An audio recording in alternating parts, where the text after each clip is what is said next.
how challenging our job as a teacher nowadays. I agree with you. Actually, this digital language generation doesn't really like our approach. I mean, talk and show approach. Actually, I think this is not their fault. We, as a teacher, we should change our teaching approach.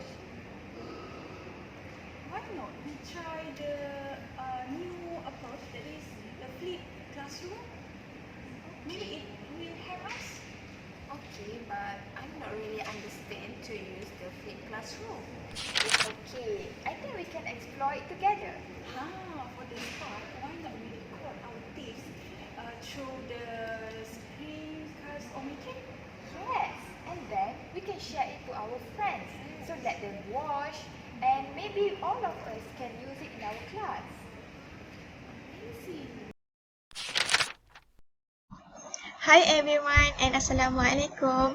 My name is Nur Asmida binti Muhammad Nur. So, as you can see in the video just now, I would like to tell you that is one of the problem that faced by the teacher when teaching this digital native generation. So today, my friends and I, we as a team, would like to share our opinion on one of the 21st century approach, which is the flipped classroom.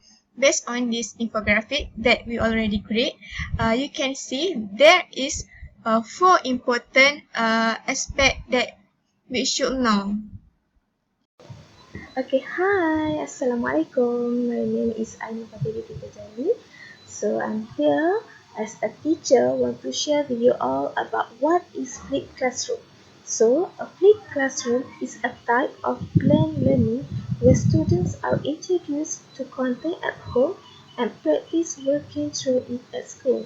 So like we can see, as a teacher, we must give any information, any contents and knowledge to our students, because the students can have knowledge before they come to school, before they learn. Okay, so it can be easy to students understand what we as a teacher to teach them. Okay, so in this approach, face-to-face interaction is mixed. It's mixed. It's combination with independent study, usually via technology. That's flipped classroom.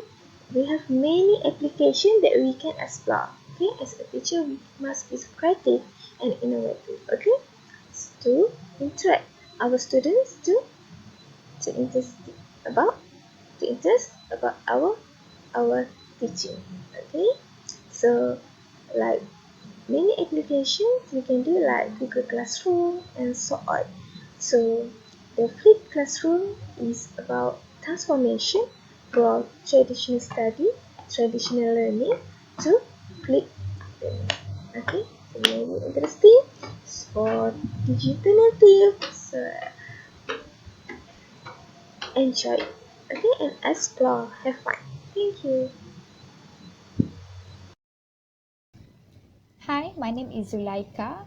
So I will continue the discussion today. I will talk about the second important aspect that we as a teacher should know if we want to do a flipped classroom, which is how do actually we flip a class. So if you see this infographic, we gave you a guideline that have written by Barbara Vorwood and Virginia Johnson Anderson in 1998, which is they propose an easy model that we as a teacher can use for flipped classroom by using revised Bloom taxonomy. So why did we choose to use this? Because we as a teacher, we know that when we plan our lesson plan to teach a student, we are using Bloom taxonomy guideline, which is start from remembering, understanding, applying, analyzing, evaluating, and creating. So a good teacher for me will be able to teach the student from the basic, which is the basic concept, from remembering and understanding, into the high order thinking skill, which is our students should be able to evaluating and creating. So I think by using this guideline, it will make us as a teacher easier to make sure that our student can do from remembering until evaluating and creating. So how? If we see this infographic, we can see that if we want to do a flipped classroom, there's a 3 important step. These 3 important step is actually we have to plan before class, and then during classes, and also activity after class. So we are going to go through one by one the first step, which is before class. Okay, so before I forgot that if we want to design a flipped classroom, we have to make our plan first on our learning objective and outcome. So let's say we as a geography teacher, we want to teach Form 5 students about urbanization. So bear in mind, I will use this topic, urbanization, as example to explain on how we would like to flip a class. For before class, you can see the first step is teacher share instructional content using an online classroom platform. So this online classroom platform, we can decide which one we think is the easiest one, have a easy user interface for our student to use. So let's say we use Edmodo. So first, we share our instructional content. We upload it into Edmodo. So what kind of instructional content we can give? Maybe we can do a lecture, online lecture, a video lecture like what I'm doing right now. We give content and we give a lecture about it. So let's say we make about urbanization, and then we can share it using that Edmodo. Or if you don't want to give lecture like what I'm doing right now, maybe you can upload a notes, or you can share a video that already have in YouTube.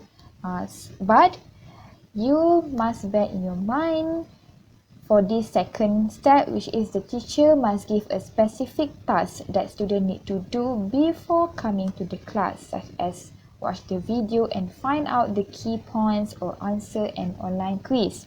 This means that on that online platform, you have to give a specific instruction for your student, like, okay, watch the video. Okay, that is the first step. So the second one, maybe they need to highlight a key point. Maybe you ask them to find what did they understand about urbanization, how it occur, or what types of urbanization, and what is the impact urbanization on environment. And then maybe you can put a easy basic concept quiz just to help them here. See, remembering and understanding. That's why if you use this flipped classroom before class, actually the student, if they watch the video, do the task that you give them, they actually should already pass the remembering and understanding stage. Okay, so we go to the second one, during classes. Okay, so your student already know the basic concept about urbanization, how it occur, because they already watched your lecture at home, right?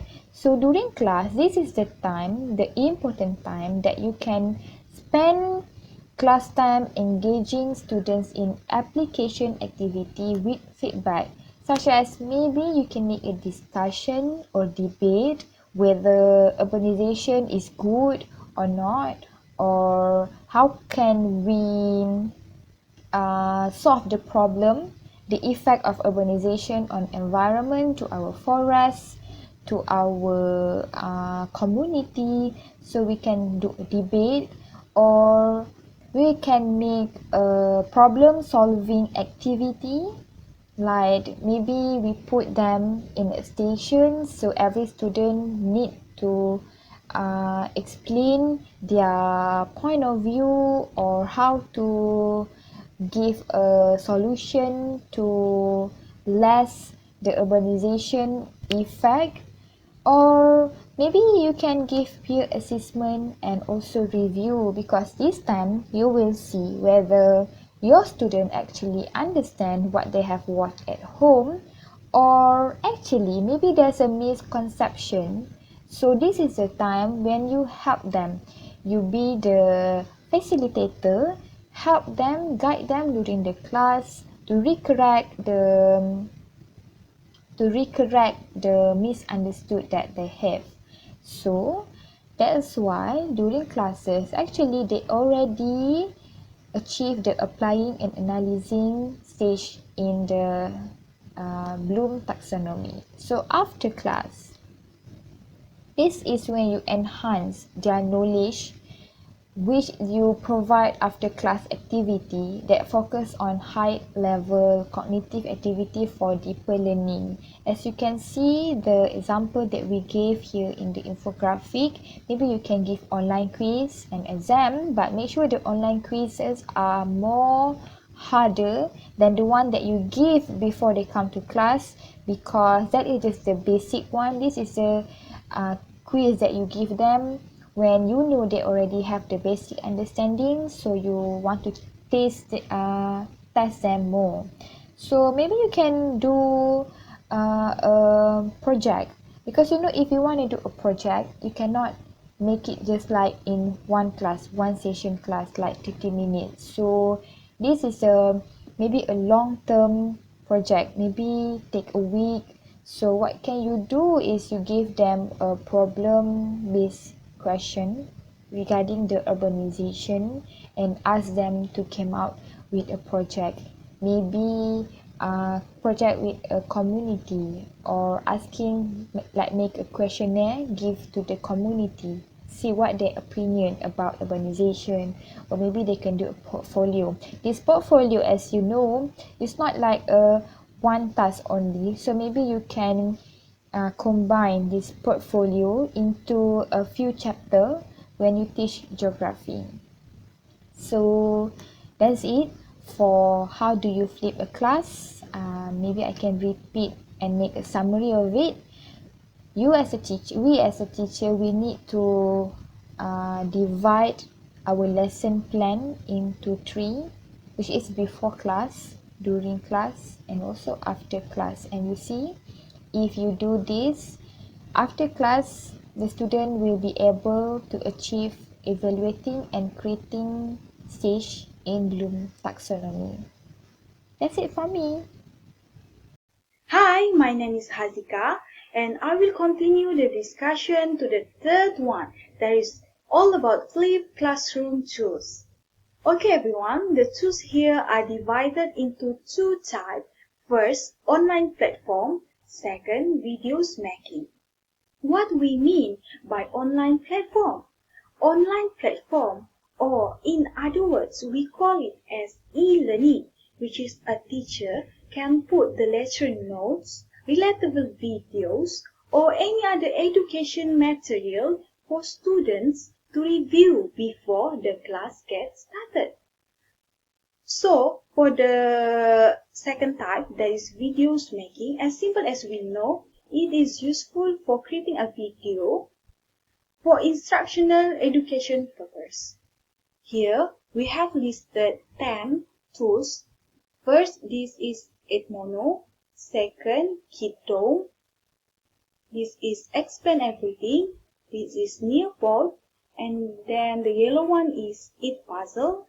This is Section, Play the Case, Flip Grid, Screen-O-Matic, and Cursor. So, here, which one is useful for online platform and videos making? Here, there are only three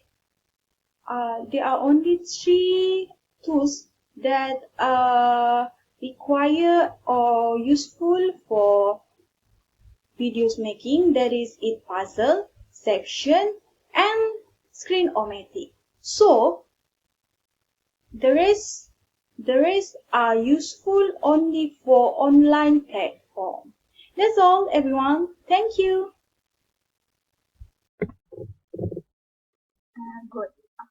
everyone. I am driving and you all can call me Teacher Chua. Today I will talk about the flipped classroom, and I will talk about the benefit of a flipped classroom. So, flipped classroom have many benefits. So, the first one benefit is it can promote student collaboration and concept mastering exercise. So, when the student do the task when teacher gives, so they can have a collaboration with their friends.